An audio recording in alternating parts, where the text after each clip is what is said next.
La voiture électrique, ça ne marche pas, épisode 42. Maintenant, c'est Ford qui semble vouloir abandonner la voiture électrique, que ce soit aux États-Unis ou en Europe. Bonjour et bienvenue dans cette nouvelle vidéo de DME en direct. Comme toujours, si vous n'êtes pas abonné, je vous suggère de le faire et de cliquer sur la cloche pour être prévenu lorsque je sors de nouvelles vidéos.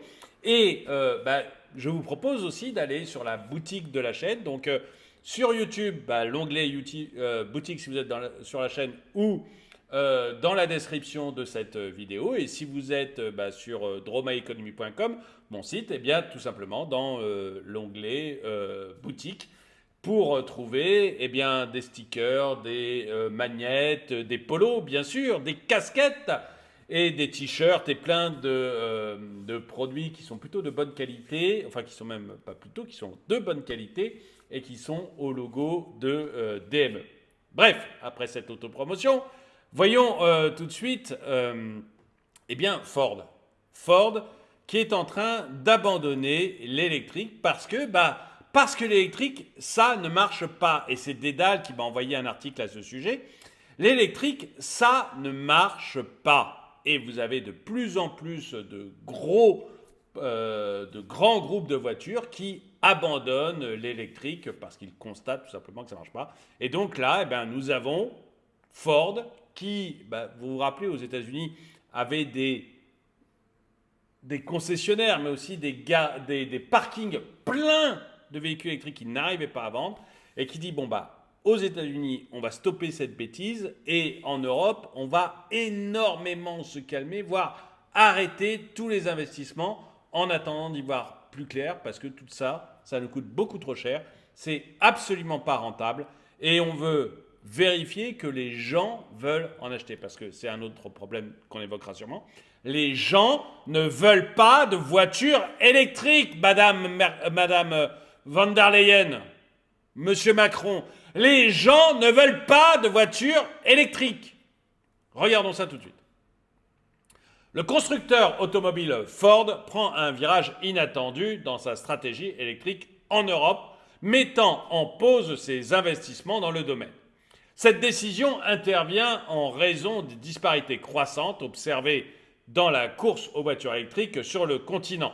Alors que la branche européenne de Ford s'engage fermement vers une transition tout électrique, la branche américaine semble hésiter, mettant en lumière des pertes significatives dans son secteur 100% électrique. Et vous allez voir, la branche européenne aussi met un gros coup de frein, enfin c'est Ford américain, qui a décidé de mettre aussi un gros coup de frein sur l'électrique en Europe. Ford Europe, au cours des derniers mois, a pris des mesures audacieuses pour s'adapter à la tendance croissante vers l'électrification. Mais ça va bientôt s'arrêter. Des modèles emblématiques et abordables, tels que la Fiesta ou la Focus, sont sacrifiés sur l'autel de cette transition. L'objectif déclaré est d'atteindre une flotte automobile 100% électrique d'ici 2030.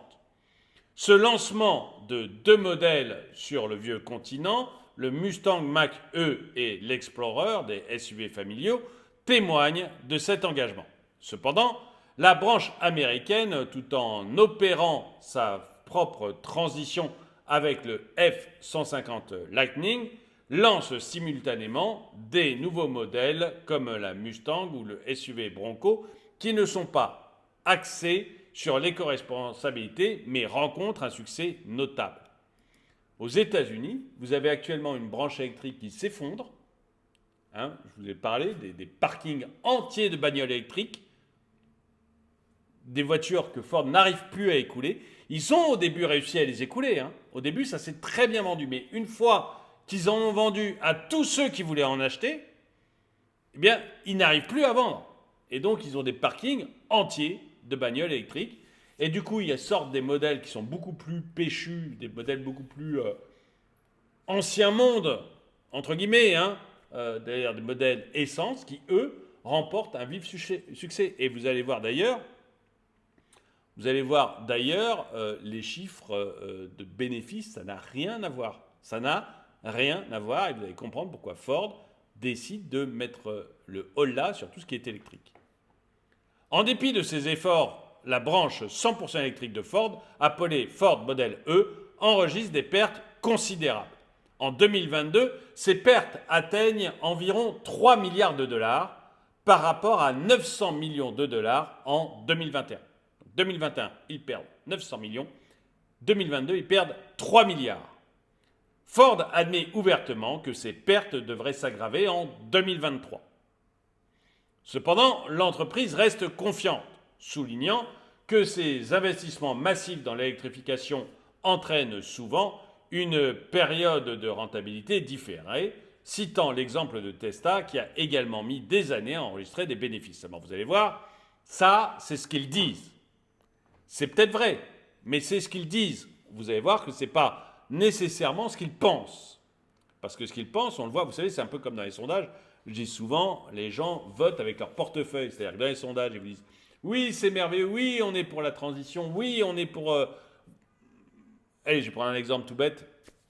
Oui, on est pour l'acheter français, pour acheter des choses françaises. Et puis quand vous regardez tout simplement ce qu'ils dépensent, comment ils dépensent leur argent, vous apercevez qu'ils n'achètent pas français. Ils achètent des produits importés s'ils sont moins chers. En fait, l'achat français va beaucoup moins vite, est beaucoup moins réel que ce que disent les gens. Parce qu'on a envie de se faire bien voir, parce qu'on a envie de se montrer, etc. Eh bien, là, avec Ford, vous avez la même chose. Ford vous dit, non, mais on va gagner de l'argent, on adore l'électrique, c'est merveilleux. Mais vous allez voir que la réalité, c'est-à-dire quand ils doivent dépenser leurs sous-sous, est très différente de ce qu'ils disent.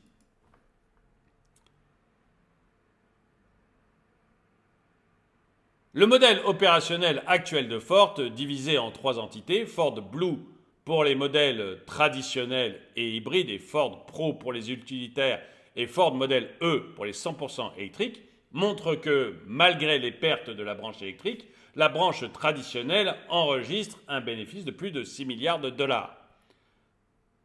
Cette rentabilité financière provient de la multiplication des modèles et de la croissance des ventes dans d'autres secteurs. Donc vous avez la branche traditionnelle qui gagne de l'argent, 6 milliards. Vous avez la branche électrique qui en perd 3 milliards, qui va perdre davantage cette année. Et puis vous avez une multiplication des modèles dans la branche traditionnelle. Donc malgré ces paroles positives, Ford dit que c'est merveilleux, qu'ils vont gagner, qu'il faut attendre juste pour que l'électrique leur permette de gagner de l'argent. Ford semble devenir plus hésitant dans sa démarche électrique, même en Europe. Kumar Golotra, directeur mondial des opérations de Ford, annonce en effet un report des investissements de la marque dans l'électrification. La raison invoquée est le développement inégal de l'électrification au sein de l'Union européenne. Ford soutient que les constructeurs vont trop vite par rapport à l'état actuel du marché, soulignant d'importantes disparités entre les pays en termes de politique électrique et de déploiement des bornes de recharge. Bref, Ford trouve qu'on va trop vite sur l'électrique, mais ça, les constructeurs européens n'y peuvent rien. On les oblige à faire de l'électrique. On les oblige à faire de l'électrique. Donc, globalement, ils sont obligés. Vous avez Renault, vous avez Stellantis, donc Peugeot, Citroën et Fiat. Vous avez même les gros Allemands qui sont obligés d'aller très très vite dans l'électrique puisqu'on leur a dit demain matin, vous ne pourrez plus vendre de voitures à essence. Donc, ils foncent. Ils sont obligés. Mais la clientèle n'est pas là.